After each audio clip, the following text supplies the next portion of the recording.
Effectively securing your organization and its reputation requires a smarter approach.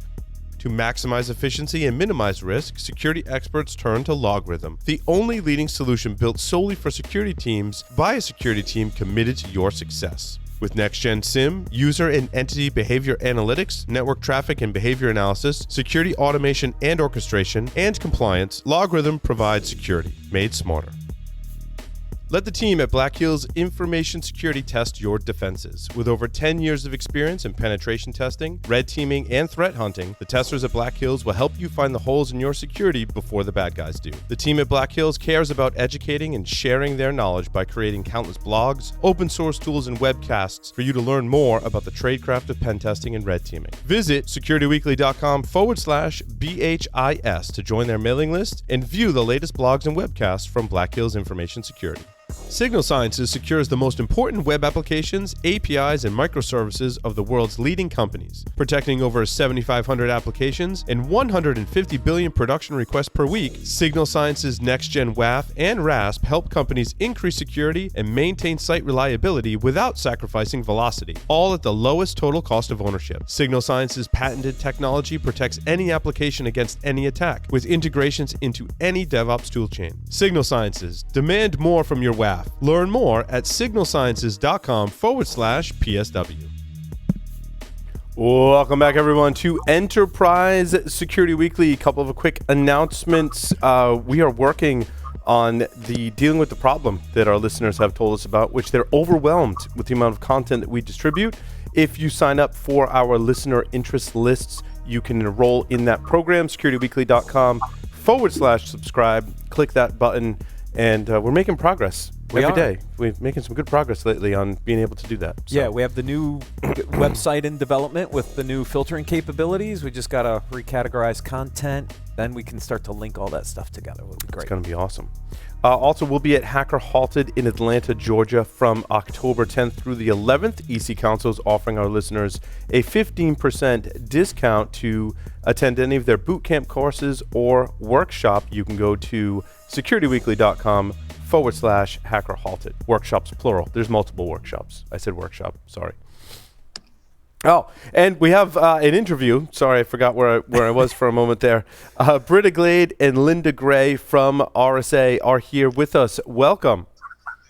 Hi. Here. I introduced you both at the same time. I apologize.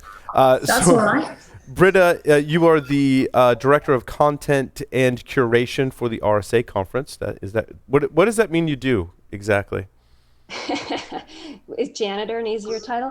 I have the illustrious, actually it's wonderful. I get to work with our program committee, which is comprised of domain experts from region on selecting the content to appear, working with the speakers to refine it so that it's finely tuned for our audience and meeting their educational needs. Also known as the person you need to know very well to get into RSA Conference to speak. Luckily, I've done that a couple times. Yes. Britta, you've been fantastic. Me too. Yes, absolutely. Linda Gray, you are the Director and Chief Operations for RSA APJ. Can you tell us about that? What does that mean you do? You chase people around in Opera. I know that's what Sam does. Well, I do a lot of chasing. I'm actually responsible for RSA Conference these days. So just responsible for pulling all the areas together, working very closely with Britta on the content side, and just kind of helping conduct the massive orchestra that is RSA Conference. Awesome. Now, what is RSA Conference APJ for those that might be confused as to what that actually means? Yeah, so let me give you an overview of what it is. So RSA Conference APJ is our conference for the Asia Pacific and Japan region. Takes place every year in Singapore. This is actually our 7th year over there. It's next month. It's the 16th to the 18th of July. We're back at the Marina Bay Sands in Singapore, and we're really looking forward to gathering the local community there again. That's fantastic. I've been there, I think, 4 times. I've covered 4 of the currently 6. We'll have to see if I can get out there this year yet. I haven't quite justified that trip yet. Yeah. My budget doesn't support it right now. It's a long way to go for those of us in the U.S., but it's more probably focused for people in that region, correct? Yeah, correct. Yes. So, as we said, this is our 7th year. We're seeing some real momentum in the region, which is fantastic. In our first year, back in 2013, we had around 1,800 attendees, and this year we're hoping for over 5,000. So I think that speaks volumes about the visibility of cybersecurity in the region. Yeah, it's been a conference that I've continued to see grow as I've been over there the last 4 years, continue to grow and expand and really bring that area together and be able to collaborate. You get folks coming in from Japan and Australia and then all the Southeast Asia countries coming in, and really creates a great culture to kind of share expertise and collaborate in that region of the world. How do the topics in the presentations differ between US and APJ? That's a good question, Paul. And what is interesting, whereas the U.S. event, takes place in San Francisco, but it truly does serve an international audience. In APJ, we do hone in on what are the topics, the threats, the landscape of particular interest to that region. So, for example, we've got a gentleman from the Singapore Police Department who will be presenting on specific Android threats that are being seen in region. We have some data specific to the landscape there and threats that are being found, responses that are being found. Certainly, it's a different geopolitical environment. So the opportunity to bring those folks together, both in public meetings as well as closed door, private, non-public meetings, to get together and talk about and resolve what needs to be done for region. It's a very important opportunity to bring these folks together. That's great. Yeah, there's a lot in Singapore, in the different Singapore governmental agencies doing a lot on the cybersecurity front, and then you bring in some of the other folks. That's great that you're bringing in local speakers and content in to that region. I know some people travel from the U.S. to come over. I was over last year talking container security, which is kind of a hot topic in certain areas of Asia as well. Well, and even frankly, enterprise perspective, I was excited, I, together with the program committee, review all of the submissions that come in. And it was interesting to see that there was a market increase in enterprise companies, for example, ADP, Walmart, Sony. So these are global brands, based, the speakers who are coming to speak are US based. However, the lessons learned and the experiences being shared are of value for this global audience. So, just like with any RSA conference, it's this value in bringing this community together, sharing best practices, sharing lessons learned.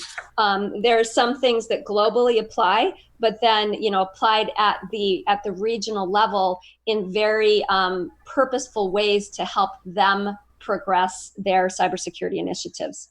That's great. When you're speaking at this conference, and those of us that presented overseas, how do you collectively recommend that speakers kind of prepare for a more global audience? I would think, right?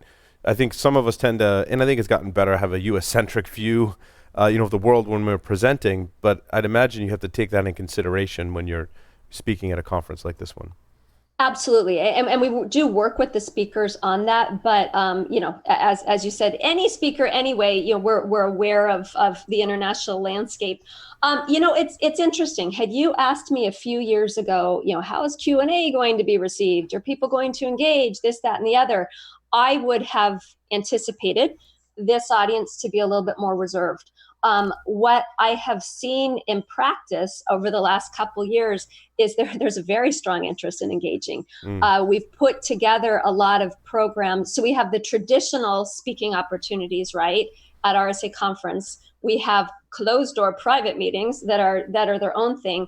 But then we also have learning labs there, which are 2-hour immersive experiences. We have what we call Ask the Expert roundtable sessions, which is a flash talk. It's a 10-minute flash talk with then a guided Q&A, and then it breaks into small group Q&A.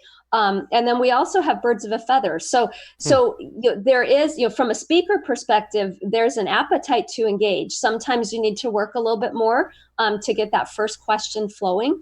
And then there's a rapid, fire hose of conversation. And then certainly, finding local examples, finding, clearly the local threats, personalizing it, which you would do anywhere. If you're presenting in a specific state in the US, find relevant information there. No different there, but it's a really great, educated audience that shows up very engaged, willing to learn. They are. One of the things I did when I keynoted RSA APJ twice, 15 and 16, I think. I really focused on a lot of the cultural aspects and tried to pull that into that keynote so that it's relevant, right? If you go in and you don't understand the culture, you don't understand the area, sometimes it's hard to connect with the audience. So I spent a lot of time really trying to focus on bringing some of that local stuff and the cultural components in, just so you get, to me, you get a little better engagement. And I know Britta and the team have also helped coach other speakers through some of that as well. That's important. Like if you were to go to Argentina, like do you address the blackout issue? Do you make a joke about it? Like I would ask, if I had friends that live in Argentina, like what the general feeling is, so I know how to approach a topic, because you don't want to ignore something, but you also don't want to bring things up that are sensitive, and maybe you just don't mention certain things. And sensitivity is one of those areas. Yeah, and actually it's interesting on the operations side as well. We work very closely with an event management partner who is based in Singapore, so they're on the ground there, and it's so important to us because it enables us to understand how things are done over there. Kind of on that topic, I think it's important. Very. Now, Linda, there's some new things, I think, in RSA APJ this year that haven't been there in the past. You're bringing some of the stuff from the U.S. show over. So I'd like to talk about some of those new things that are coming to the Singapore conference this year that they haven't seen before. Yes, and we're very excited about it. So we're actually bringing a couple of elements from our innovation programs in the US over to APJ. Now, again, because it's a key topic for APJ, we're seeing an explosion of innovation over there. So just two of the programs we're bringing. First of all, our early stage expo. So this is for young startups in the region. We have a special innovation space in our exhibition. It sold out pretty quickly, 18 up-and-comers in the industry, so we're really excited about that. The other program we're launching is RSAC Launchpad, and that gives 3 even earlier stage companies the opportunity to compete with each other for an expo slot at the US conference. So they are going to be presenting their solutions to a CISO and also to a couple of VCs in the region. And again, we've seen a good amount of submissions for this program. So we are really thrilled to have this innovation program this year in APJ. Yeah, that's great, because we were a big fan of Early Stage Expo. When I was at Layered Insight, we were in the Early Stage Expo, which I thought was great for the U.S. It's great that you're bringing that over to allow those earlier stage startups in the region to also get that same ability to be there and exhibit and be able to educate people. Yeah, I think that's great. And we're seeing really good participation from around the region. It's not just Singapore based. We've got some good representation from Australia and other places. So we are really excited about this program. And then just a couple of other new things that I wanted to tell you about as well. We know that in region, people love doing things. They love the hands-on types of sessions. So to that end, we've got 2 Capture the Flag challenges this year. Now, one is at the beginning of the conference, and it's actually for students. So we are bringing 100 students in. This Capture the Flag is sponsored by the Ministry of Home Affairs and the Singapore Cybersecurity Consortium. So a bit of a mouthful there.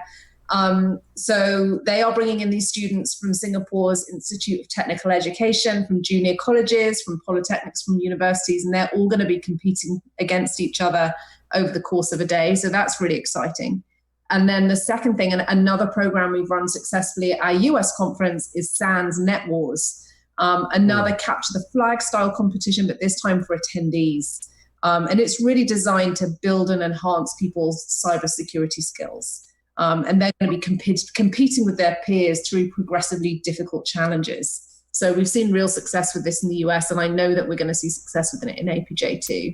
That's great. Now, from a pass perspective, the passes are a little more simple, I think, in APJ when it comes to registration than in the U.S. U.S. has a lot of different tiers, right?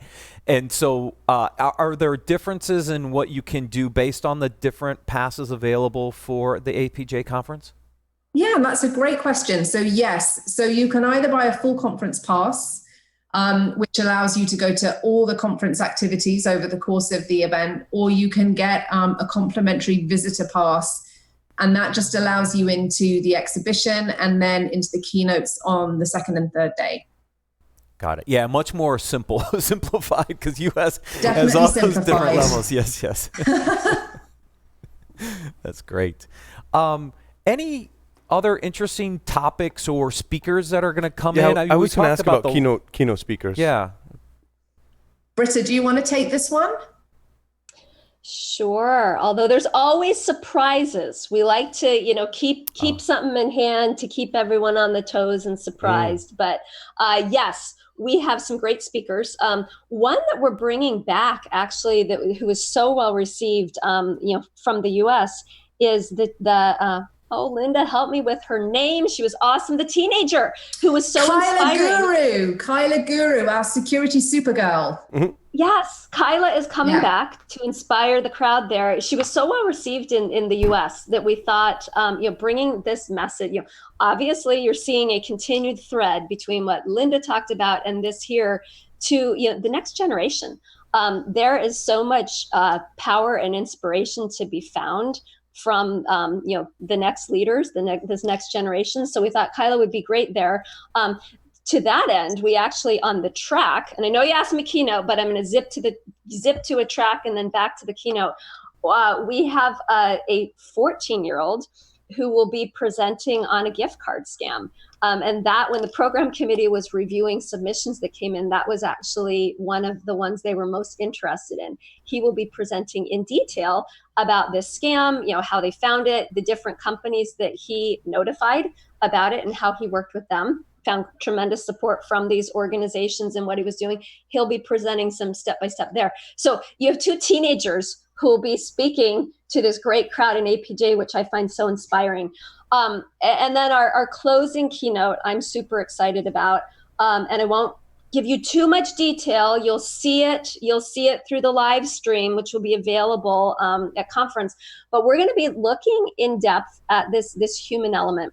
This is a growing issue. Why we humans are so darn gullible. There'll be a fun approach in. We'll then be looking at some deep fakes and looking at specific guidance with how do you identify them and what can we expect in the future there. So keynote stage will be fun. That's awesome. It's cool. Awesome. Those are my questions, because I always like to know what's going on, because I probably unfortunately won't be there this year, so I'll have to watch it on the live stream, I guess. Yeah, no, I don't have any additional questions. Well, thank you. Any final thoughts, ladies, before we break?